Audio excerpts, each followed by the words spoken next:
नमस्कार, मी पूजा. गुरुकिल्ली यशाची मध्ये आपल्या सगळ्यांचं मनपूर्वक स्वागत. गुरुकिल्ली यशाची मध्ये आज आपण 10वी पासूनच जेईई, नीट, सीईटीची तयारी याविषयी मार्गदर्शन करून घेणार आहोत आणि आपल्याला याच विषयी मार्गदर्शन करण्यासाठी आपल्यासोबत असणार आहेत कदम क्लासेसचे संचालक डॉक्टर सुविराज कदम आणि संचालिका डॉक्टर साक्षी कदम. सगळ्यात आधी त्यांचं आपल्या कार्यक्रमामध्ये स्वागत करूया. तुमच्या दोघांचंही या कार्यक्रमामध्ये मनपूर्वक स्वागत. नमस्कार. तर विषयाला सुरुवात करण्याआधी पाहुण्यांची आपण थोडक्यात ओळख करून घेऊयात. डॉक्टर सुविराज कदम हे स्वतः बारामतीमध्ये Kadam classes and integrated academy या नावाने 5वी ते 10वीच्या विद्यार्थ्यांना फाउंडेशन कोर्सेस आणि 10वी 12वीच्या विद्यार्थ्यांना जेईई, नीट, सीईटी, एनडीए या परीक्षेचं गेली 15 वर्षापासून मार्गदर्शन करतायत. कदम अकॅडमीची परंपरा बारामतीमध्ये गेल्या 35 वर्षापासून आहे. सरांचे वडील जयसिंगराव कदम सर यांनी अकॅडमीची स्थापना 1989 या साली केली होती. ग्रामीण आणि शहरी विद्यार्थ्यांमध्ये लपलेली गुणवत्ता ओळखून त्यांना स्पर्धा परीक्षांसाठी तयार करणं हे काम कदम सर अविरतपणे करतायत. आतापर्यंत अकॅडमीला राज्य पातळीवर best coaching institute for teaching method, most trusted educational institute इत्यादी अवॉर्ड सुद्धा मिळालेले आहे. अकॅडमीमधून आतापर्यंत शेकडो विद्यार्थी इंजिनिअरिंग, मेडिकल, फार्मसी, ॲग्री इत्यादी क्षेत्रांमध्ये सिलेक्ट सुद्धा झालेले आहेत. तसंच आपल्याबरोबर डॉक्टर साक्षी कदम सुद्धा आहेत. साक्षी कदम या स्वतः मेडिकल प्रॅक्टिशनर BHMS आहेत. अकॅडमी व्यवस्थापनामध्ये त्यांची सुद्धा तितकीच महत्वाची भूमिका आहे. विद्यार्थ्यांचं मानसिक मनोबल वाढवणं तसंच विद्यार्थ्यांच्या वैयक्तिक भेटीद्वारे सिलेबस, परीक्षा या संदर्भात मार्गदर्शन करणं या जबाबदाऱ्या साक्षी मॅडम पार पाडतात. बारामतीमध्ये कदम अकॅडमीची मेस कॅन्टीन, मुलामुलींचं स्वतंत्र व सुरक्षित हॉस्टेल इत्यादी सुविधा सुद्धा उपलब्ध आहेत. लगेचच वेळ न घालवता आजच्या आपल्या विषयाला सुरुवात करूया. सर, सगळ्यात आधी खरं तर खूप महत्वाचा प्रश्न मला तुम्हाला विचारायचा आहे की जेईई, नीट, सीईटी या परीक्षा आता 2-3 महिन्यांवर आलेल्या आहेत. तर सध्या या परीक्षा देणाऱ्या विद्यार्थ्यांना या कार्यक्रमाच्या माध्यमातून जर तयारी करायची असेल तर काय अजून मार्गदर्शन मिळू शकतं, काय सांगाल? 10वीची परीक्षा दिल्यानंतर 11वी आणि 12वी या 2 वर्ष कोणत्याही विद्यार्थ्यांनी NCERT बेस अप्रोच ठेवून जर परफेक्ट प्लॅनिंग केलं आहे तर फुल कॉन्फिडन्स त्याने या परीक्षेला सामोरं जाणं गरजेचं आहे, कारण त्याची उत्कृष्ट तयारी नक्कीच झालेली असेल. मात्र जर विद्यार्थ्यांनी 12वी मध्ये आल्यानंतर या स्पर्धा परीक्षांना जर सुरुवात केली असेल, अभ्यासाला सुरुवात केली असेल, तर त्यांनी हा अटेम्प्ट देऊन पाहायला काही हरकत नाही. त्याच्यामध्ये विद्यार्थ्यांचं जे काही स्कोरिंग येईल ते स्कोरिंग पाहून पुन्हा रिअटेम्प्ट द्यायचं की कोणत्या कॉलेजला ऍडमिशन घ्यायचं याविषयी विद्यार्थ्यांनी विचार करावा. दुसरं महत्वाचं, राहिलेल्या या 2 महिन्यांमध्ये आता कोणत्याही नवीन टॉपिकचा अभ्यास करण्याऐवजी विद्यार्थ्यांनी आतापर्यंत जे टॉपिक बघितले त्याची वारंवार रिव्हिजन करणं, आतापर्यंत झालेली जेईई, नीट, सीईटी इत्यादी परीक्षांच्या पेपरचं अनालिसिस करायचं, कोणत्या चॅप्टर्सला मॅक्झिमम वेटेज आहे त्या चॅप्टरची पुन्हा पुन्हा वारंवार रिव्हिजन करणं गरजेचं आहे. त्याचबरोबर डेली एक तरी टेस्ट सिरीज विद्यार्थ्यांनी या काळामध्ये दिली पाहिजे. त्यातून आपला स्कोर नक्की कुठे पर्यंत जातोय, कोणत्या विषयामध्ये आपण पाठीमागं पडतोय या गोष्टी विद्यार्थ्यांना समजतात. आणि हे सगळंच इव्हॅल्युएशन करणं जर विद्यार्थ्याला शक्य नसेल तर अकॅडमीमध्ये येऊन विद्यार्थ्यांनी 2 महिने 3 महिने अशा कालावधीसाठी क्रॅश कोर्सचा नक्की विचार करावा, जेणेकरून त्याच्या परीक्षेच्या येणाऱ्या रिझल्टसाठी त्याला मदत होईल. नक्कीच. मला वाटतं साक्षी मॅडम, ज्याप्रमाणे सर आपल्याला सांगतात की कशा पद्धतीने 10वीच्या मुलांनी आता अभ्यास करणं गरजेचं आहे आणि काय फायदा होऊ शकतो जर कदम अकॅडमीमध्ये सुद्धा जर आले विद्यार्थी आणि त्यांनी सल्ला घेतला जर का तुमच्याकडनं, तुम्हाला काय सांगायचं? आपण पाहतो आहे की वेळ कमी आहे, स्पर्धा परीक्षा जवळ येत आहे, त्यामुळे हीच योग्य वेळ आहे की विद्यार्थ्यांनी आपल्या झालेल्या टॉपिक्सची रिव्हिजन करायला सुरुवात करायला हवी. आता सरांनी सांगितले की विद्यार्थ्यांनी झालेल्या टॉपिक्सवरतीच फुल फोकस करून फुल कॉन्फिडेंटली या परीक्षेसाठी बसण्याची तयारी विद्यार्थ्यांनी करावी. गेल्या काही वर्षांपासून आपण पाहतो आहे की ह्या स्पर्धा परीक्षांमध्ये बरेच गैरप्रकार घडत आहेत. त्याच्यामुळे हा परीक्षेचा कट ऑफही वाढत आहे. ह्या परीक्षेसाठी बसणाऱ्या विद्यार्थ्यांचा पट ही दिवसेंदिवस वाढत चाललेला आहे. प्रत्येक विद्यार्थी गेल्या काही महिन्यांपासून एक ठराविक कोर्सचं स्वप्न आपल्या मनात बाळगून या परीक्षांची तयारी करताना आपण पाहतो. काही कारणास्तव जरी त्या विद्यार्थ्यांचे या कोर्सेससाठी सिलेक्शन नाही झाले तरी त्या विद्यार्थ्यांनी निराश होण्याची काहीही गरज नाहीये. आपल्या मेडिकल क्षेत्रात MBBS सोबतच BDS, BMS, BHMS असेही विद्यार्थ्यांसाठी कोर्सेस उपलब्ध आहेत.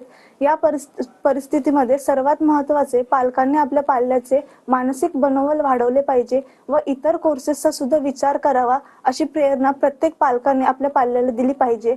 ह्या कोर्सेसद्वारे सुद्धा आपल्या विद्यार्थ्याचे एक उत्तम उज्ज्वल भविष्य घडू शकते अशी प्रेरणा प्रत्येक पालकाने आपल्या पाल्याला दिली पाहिजे. नक्कीच. ज्या पद्धतीने मला वाटतं सर मॅडमनी सुद्धा सांगितलं की कशा पद्धतीने पालकांनी सुद्धा आपल्या मुलांची जे मनोबल आहे ते वाढवणं गरजेचं आहे. तर यालाच अनुसरून एक पुढचा प्रश्न आहे.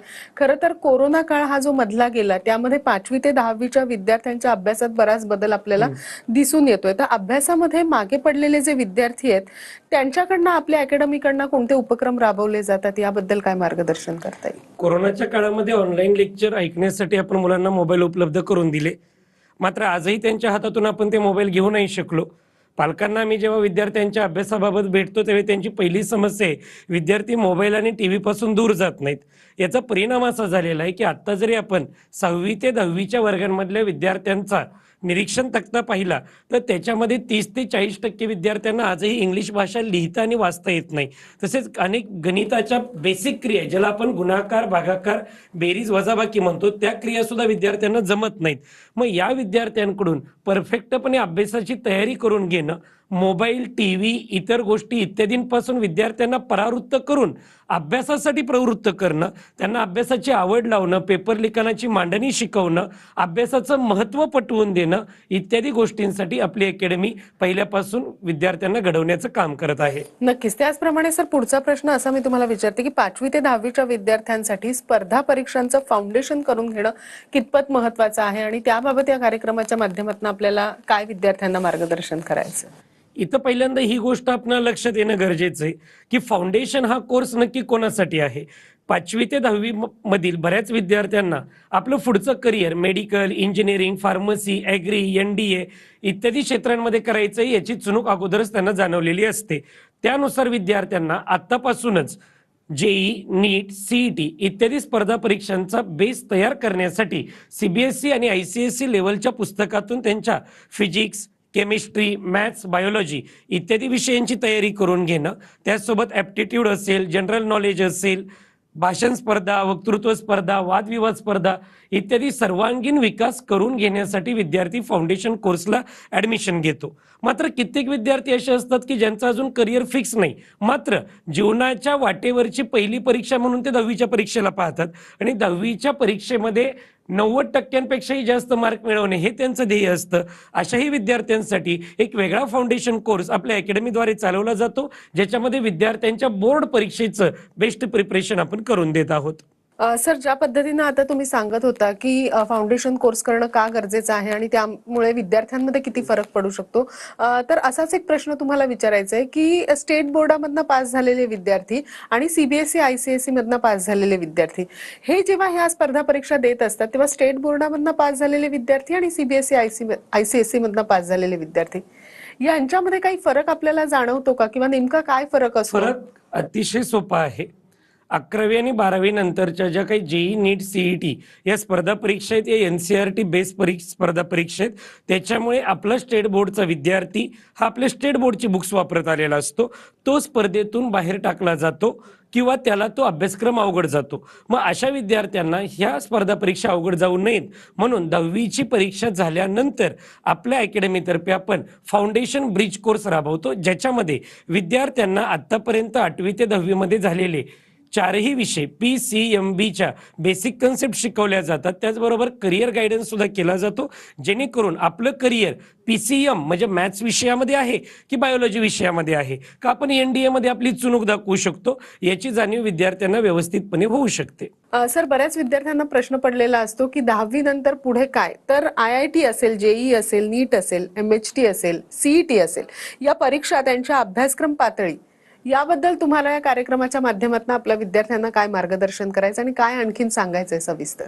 10वी नंतर करिअरच्या वाटा भरपूर आहेत, मात्र इथे मी या कार्यक्रमाच्या अंतर्गत तुम्हाला सायन्स फील्डमधून होणारे जे काही करिअर आहेत म्हणजे उदाहरणार्थ medical, engineering, pharmacy, agri, NDA इत्यादी परीक्षांविषयी सांगू इच्छितो. ज्या विद्यार्थ्यांना राष्ट्रीय पातळीवरचे जे कॉलेजेस आहेत IITs आणि NITs यांच्यामध्ये ॲडमिशन घ्यायचं असेल तर ते विद्यार्थी JEEची परीक्षा देतात. JEE ही 2 पातळ्यांवर होणारी परीक्षा आहे, ज्याच्यामध्ये एक मेन्स आणि दुसरी ॲडव्हान्स लेवल असते. या परीक्षा PCM ग्रुपचे विद्यार्थी देतात. मेन्स परीक्षेचा पेपर हा 300 मार्कांचा असतो आणि त्यातून कास्टनुसार कट ऑफ जाहीर झाल्यानंतर सिलेक्टेड विद्यार्थी ॲडव्हान्ससाठी जातात. ज्या विद्यार्थ्यांचं ॲडव्हान्सला सिलेक्शन होतं ते IITs मध्ये सिलेक्ट होतात, ज्यांचं होत नाही ते विद्यार्थी NITs मध्ये सिलेक्ट होऊ शकतात. दुसरी परीक्षा आहे CETची. CET परीक्षेचे 2 प्रकार आहेत. एक आहे महाराष्ट्रामधील इंजिनिअरिंग कॉलेजेसमध्ये ॲडमिशन मिळण्यासाठी असलेली इंजिनिअरिंगची CET आणि दुसरी आहे ॲग्री आणि फार्मसी इत्यादींसाठी राखीव असलेली B ग्रुपची CET. याच्यासाठी मात्र महाराष्ट्र बोर्डाचा 11वी आणि 12वीचा सिलेबस वर आधारित ही परीक्षा असते.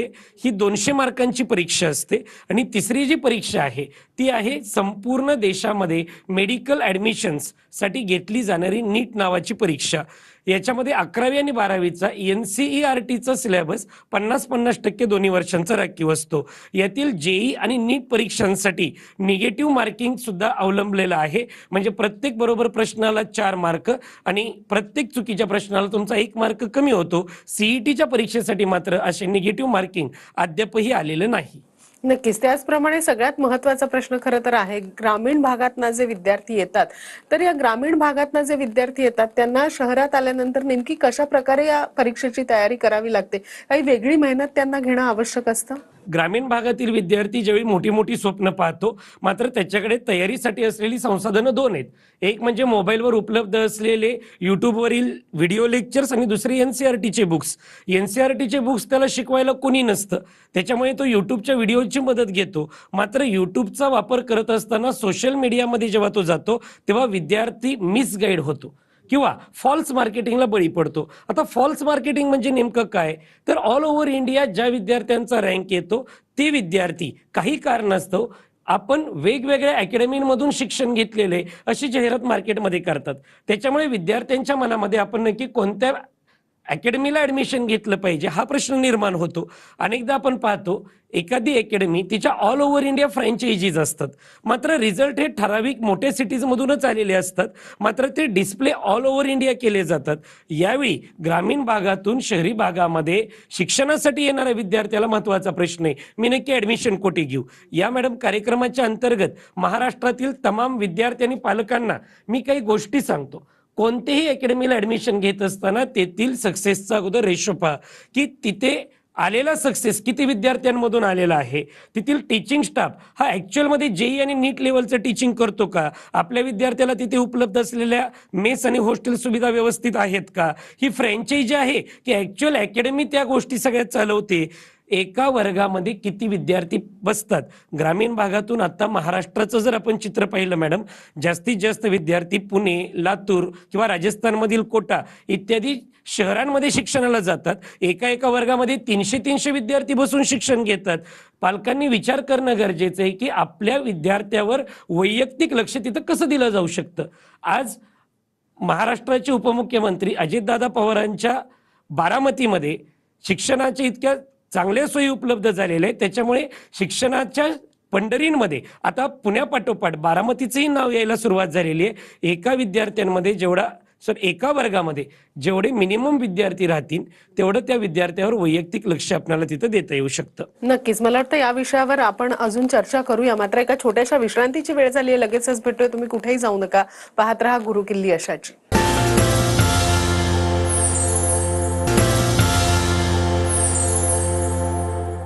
गुरुकिल्ली अशाची मध्ये आपल्या सगळ्यांचं स्वागत. सर, ब्रेकवर जाण्यापूर्वी ज्या पद्धतीनं तुम्ही सांगत होता की ग्रामीण भागातनं जेव्हा विद्यार्थी शहरात येतात तर त्या विद्यार्थ्यांनी नेमकी शहरात आल्यानंतर स्पर्धा परीक्षांची तयारी कशा पद्धतीनं केली पाहिजे, यालाच अनुसरून एक पुढचा प्रश्न की अकॅडमीमध्ये 11वी 12वीचा अभ्यास करताना स्पर्धा परीक्षांची जी तयारी आहे ती कशा पद्धतीनं करून घेतली जाते, याबद्दल काय मार्गदर्शन करताय? 11वी आणि 12वी याच्यामध्ये आम्ही विद्यार्थ्यांच्या सुरुवातीच्या बौद्धिक क्षमतेवर जास्त महत्त्व देतो. ज्या विद्यार्थ्यांना 10वी मध्ये 60 ते 65% मिळाले त्यांनी JEE मेन्स आणि ॲडव्हान्सची तयारी करण्याऐवजी स्वतःचा फोकस CETवर करावा. त्यांनी 11वी 12वी या दोन्ही वर्ष 12वी बोर्ड आणि CETची तयारी करावी. मात्र ज्या विद्यार्थ्यांना असतानाच 80% जास्त मार्क आहेत त्यांनी JEE मेन्स आणि ॲडव्हान्सची तयारी करण्यावर फोकस ठेवावा. अशा आम्ही त्यांचे क्लासरूम वेगवेगळे बनवलेले आहेत. दुसरं, ज्या विद्यार्थ्यांना मेडिकलची तयारी करायची आहे त्यांच्यासाठी पूर्णतः चालणाऱ्या टेस्ट सिरीज, त्यांना टीचिंगसाठी असलेला स्टाफ यांच्या पूर्ण सोयी आम्ही तिथे व्यवस्थितपणे उपलब्ध केलेल्या आहेत. त्याचसोबत आतापर्यंतचा आमच्या अकॅडमीचा जर रिझल्ट पाहिला तर गेल्या वर्षी आम्ही 96 विद्यार्थ्यांचं medical selection all over India केलेलं आहे. 85 पेक्षाही जास्त विद्यार्थी आमचे वेगवेगळ्या इंजिनिअरिंग कॉलेजेसमध्ये सिलेक्ट झालेले आहेत. त्याचसोबत 10वीच्या वर्गामध्ये तर 150 पेक्षा जास्त विद्यार्थ्यांना 80% जास्त गुण मिळालेले आहेत आणि ते विद्यार्थी पुढे कंटिन्यूपणे स्पर्धा परीक्षांची तयारी करत आहेत. नक्कीच. त्याचप्रमाणे सर सगळ्यात महत्त्वाचा प्रश्न मला वाटतं, अकॅडमीमध्ये जेव्हा मुलं ऍडमिशन घेत असतात त्यावेळेला नेमका अभ्यासक्रमाबरोबरच इतर कोणकोणत्या गोष्टींचा विचार होणं आवश्यक आहे आणि या सगळ्याचा खरंच अभ्यासावर तितकासा परिणाम होतो का, काय सांगता येईल? ग्रामीण भागातील 50% पेक्षाही जास्त विद्यार्थी सध्या पुढील शिक्षणासाठी शहरामध्ये येतो. शहरामध्ये आल्यानंतर त्याच्या आईवडिलांना पडलेला सर्वात महत्वाचे 2 प्रश्न, तो राहतो कोठे आणि तो खातो काय, ह्या 2 प्रश्नांचं जर निरसन अकॅडमीला व्यवस्थित पद्धतीने करता आलं आणि मुलांना सगळ्या गोष्टी वेळेवर उपलब्ध झाल्या तर पालकांना पूर्णतः निश्चितता मनामध्ये निर्माण होते. आपल्या अकॅडमीमध्ये विद्यार्थ्यांना सकाळी उठल्यापासून ते संध्याकाळी झोपेपर्यंत सर्व सुखसुविधा आपण व्यवस्थित पद्धतीने दिलेल्या असतात. ज्यावेळी विद्यार्थ्यांच्या काउन्सिलिंगची आवश्यकता आहे ते काउन्सिलिंग सुद्धा विद्यार्थ्यांना केलं जातं. अकॅडमीमध्ये चालणाऱ्या सर्व टेस्ट सिरीज त्याचं पेरेंट्सला वारंवार मार्गदर्शन सुद्धा त्या संदर्भामध्ये केलं जातं. मुलींच्या बाबतीमध्ये बोलायला गेलं तर अनेकदा मुलींची बौद्धिक क्षमता असताना सुद्धा आत्ताच्या सामाजिक परिस्थितीमध्ये पालक विद्यार्थिनींना बाहेर पाठवायला घाबरतात. मात्र आपल्या अकॅडमीमध्ये विद्यार्थिनींच्या सुरक्षिततेसाठी CCTV कॅमेरा असेल, लेडी रेक्टर असतील, आजारपणामध्ये त्यांना मिळणारे वैद्यकीय सोयीसुविधा असतील इत्यादींमुळे आत्ताच्या अकॅडमीच्या आमच्या रिझल्टमध्ये सुद्धा मुलींच्या निकालाचं प्रमाण नक्कीच जास्त आहे. आणि राहिला प्रश्न समतोल आहाराचा, आपल्या अकॅडमीमध्ये विद्यार्थ्यांना 3ही वेळ समतोल आहार दिला जातो, जेणेकरून विद्यार्थ्यांच्या अभ्यासावर आणि त्यांच्या दैनंदिन इतर गोष्टींवरही नक्कीच त्याचा परिणाम होतो. त्याचप्रमाणे सर, या परीक्षांची तयारी करत असताना बऱ्याचदा असं होतं की टेस्ट सिरीज असतील किंवा प्रिव्हियस इयर क्वेश्चनची तयारी असेल ती कितपत करून घेणं गरजेचं असतं आणि त्या सगळ्याचा अभ्यासक्रमावर किंवा मुलांच्या अभ्यासावर कितपत परिणाम होतो? ज्या काही अकॅडमीजमध्ये टेस्ट सिरीज होतात, टेस्ट सिरीजमुळे विद्यार्थी आपली कितपत तयारी झाली हे पाहू शकतो. जर तयारी त्याला कमी वाटत असेल तर त्या विद्यार्थ्यांसाठी आपल्या अकॅडमीतील शिक्षक वेगळे डाऊट सॉल्व्हिंग सेशन घेतात. जेवढे विद्यार्थी मॅक्झिमम टेस्ट सिरीज देतील, डाऊट सॉल्व्ह करून घेतील, तेवढा त्यांच्या तयारीसाठी आपण जास्त वाव निर्माण करू शकतो आणि तेवढा त्यांचा स्कोर दिवसेंदिवस वाढत जातो. त्याचप्रमाणे एखाद्याची आर्थिक परिस्थिती नसेल आणि आर्थिक परिस्थितीमुळे जर का तो अकॅडमीमध्ये ऍडमिशन घेऊ शकत नसेल तर स्कॉलरशिप बद्दल काही योजना आहेत तुमच्याकडे, तर काय सांगू शकता, काय आहे नेमकं हे स्कॉलरशिपची योजना? गेल्या 5 वर्षापासून कदम अकॅडमीतर्फे KCB टॅलेंट हंट नावाची परीक्षा राबवली जाते, जी डिसेंबर पासून फेब्रुवारी महिन्यापर्यंत प्रत्येक रविवारी सकाळी 10 ते 12 या वेळेमध्ये ऑफलाईन भरते. मात्र बाहेरगावच्या विद्यार्थ्यांना प्रत्यक्ष परीक्षेला येणं शक्य नसतं, ते आमच्याशी संपर्क करून ऑनलाईन सुद्धा या टेस्ट सिरीज देऊ शकतात. त्याचसोबत 10वीच्या बोर्ड परीक्षेमध्ये विद्यार्थ्यांना जी काही टक्केवारी मिळते त्या टक्केवारीनुसार सुद्धा विद्यार्थ्यांच्या अकॅडमी फीजमध्ये आपण विद्यार्थ्यांना सवलत उपलब्ध करून देतो. अकॅडमीचा मेन मोटो हा विद्यार्थ्यांच्या करिअरमध्ये विद्यार्थ्यांना उच्चतम पातळीवर नेऊन ठेवणे आणि त्यांच्या पालकांची स्वप्न पूर्ण करणे या तत्वावरच आम्ही पहिल्यापासून काम करत आलेलो आहोत. नक्कीच. त्याचप्रमाणे स्पर्धा परीक्षांमध्ये विद्यार्थ्यांचं भविष्य उज्ज्वल होण्यासाठी कदम क्लासेस काय विशेष मेहनत घेत असतं किंवा कदम क्लासेस हाच बेस्ट ऑप्शन असं आपण कसं म्हणू शकतो? कदम अकॅडमीचं जर तुम्ही ब्रीद वाक्य ऐकलं मॅडम आतापर्यंत, तर प्रत्येक विद्यार्थ्यावर वैयक्तिक लक्ष हाच आमचं टार्गेट राहतं. 100 विद्यार्थ्यांमधून 4 विद्यार्थ्यांचे रिझल्ट आणून ते डिस्प्ले करणं हा आमचा मोटो नाही. तुमच्या ग्रामीण भागातून येणारा प्रत्येक विद्यार्थी आमच्यासाठी तेवढाच महत्त्वपूर्ण आहे आणि त्याचा रिझल्ट आणण्यासाठी आमच्याकडून विशेष प्रयत्न केले जातात. तर मी पालकांना वारंवार सांगतो, आपला विद्यार्थी जर अभ्यासामध्ये पाठीमागं पडत असेल तर नक्कीच तुम्ही कदम अकॅडमीचा विचार करावा, कारण निर्णय जरी तुमचा असला तरी तुमच्या विद्यार्थ्याची जबाबदारी पूर्णपणे अकॅडमीची असते. नक्कीच. त्याचप्रमाणे ऍडमिशन प्रोसेसमध्ये अकॅडमीकडून विद्यार्थ्यांना पुढील मेडिकल आणि इंजिनियर प्रवेश याबाबत सुद्धा मार्गदर्शन केलं जातं, तर ते कशा पद्धतीनं मार्गदर्शन तुमच्या अकॅडमीमधनं करत असता तुम्ही? एकदा सगळ्या परीक्षा संपल्या आणि त्याचे रिझल्ट आले की अनेकदा विद्यार्थी इंजिनिअरिंग आणि मेडिकलचे जे राऊंड चालू होतात त्याबाबत विद्यार्थ्यांना आणि पालकांना माहिती जास्त नसते. म्हणून ऍडमिशन फॉर्म भरण्यापासून ते अगदी विद्यार्थ्याच्या हॉस्टेलची राहण्याची सोय करण्यापर्यंत आपली अकॅडमी विद्यार्थ्याच्या सोबत असते. मग अनेक डीम युनिव्हर्सिटीज असतील, प्रायव्हेट युनिव्हर्सिटीज असतील किंवा गव्हर्नमेंट कोटा सोडून जो काही NRI कोटा, मॅनेजमेंट कोटा आहे इत्यादींमध्ये ऍडमिशनसाठी आपण विद्यार्थ्यांवर विशेष मेहनत घेतो. त्याचसोबत सध्याच्या काळामध्ये विद्यार्थी ओव्हरसीज एज्युकेशन म्हणजे बाहेरच्या देशांमध्ये जाऊन मेडिकल, इंजिनिअरिंगचे शिक्षण घेऊ इच्छितात. प्रामुख्याने अनेक आपल्या अकॅडमीचा टायअप अनेक युरोपियन कंट्रीजमधील युनिव्हर्सिटीज सोबत झालेला आहे. रशियन युनिव्हर्सिटीज सोबत आहे, जॉर्जियन युनिव्हर्सिटीज सोबत आपला टायअप झालेला आहे. अशा ठिकाणी विद्यार्थ्यांच्या ट्रॅव्हलिंग पासून त्यांची राहण्याची, खाण्याची तिथली सोय, तिथल्या युनिव्हर्सिटीजमधून विद्यार्थ्यांना स्कॉलरशिप उपलब्ध करून देणं इत्यादी अनेक गोष्टी आपली अकॅडमी पहिल्यापासून करत आलेली आहे. यशाच्या पंचसूत्रीबाबत सांगायला गेलं तर विद्यार्थ्यांना मी या कार्यक्रमामध्ये सांगू इच्छितो, अकॅडमीमध्ये उपलब्ध असलेला स्टाफ, त्यांना उपलब्ध असलेलं स्टडी मटेरियल, विद्यार्थ्यांनी सेल्फ स्टडीसाठी काढलेला वेळ, PYQs म्हणजे प्रिव्हियस इयर क्वेश्चन्स, या सगळ्या गोष्टींचा एकत्र अनुभव म्हणजे विद्यार्थ्याचं यश आहे. कोणत्याही अकॅडमीला ऍडमिशन घेतलं म्हणजे तुझं सिलेक्शन झालं, ही भावना विद्यार्थ्यांनी मनातून काढून टाकली पाहिजे. विद्यार्थ्यांनीही तेवढ्याच डेडिकेशनने स्वतःचं आणि पालकांचं स्वप्न पूर्ण करण्यासाठी अभ्यास करणं गरजेचं आहे. ज्या पद्धतीनं सर तुम्ही आज आमच्या प्रेक्षकांना आणि विद्यार्थ्यांना मार्गदर्शन केलं की कशा पद्धतीनं स्पर्धा परीक्षा जर तुम्ही देत असाल तर कदम अकॅडमीची साथ तुम्हाला कशा पद्धतीनं लागू शकते. तुम्ही आज स्पर्धा परीक्षांबद्दल खूप छान मार्गदर्शन आमच्या प्रेक्षकांना केलं, त्याबद्दल आपले मनपूर्वक आभार. धन्यवाद. गुरुकिल्ली अशाची या कार्यक्रमामध्ये आज आपण इथेच थांबतोय. तुम्ही मात्र कुठेही जाऊ नका, पाहत रहा TV9 मराठी.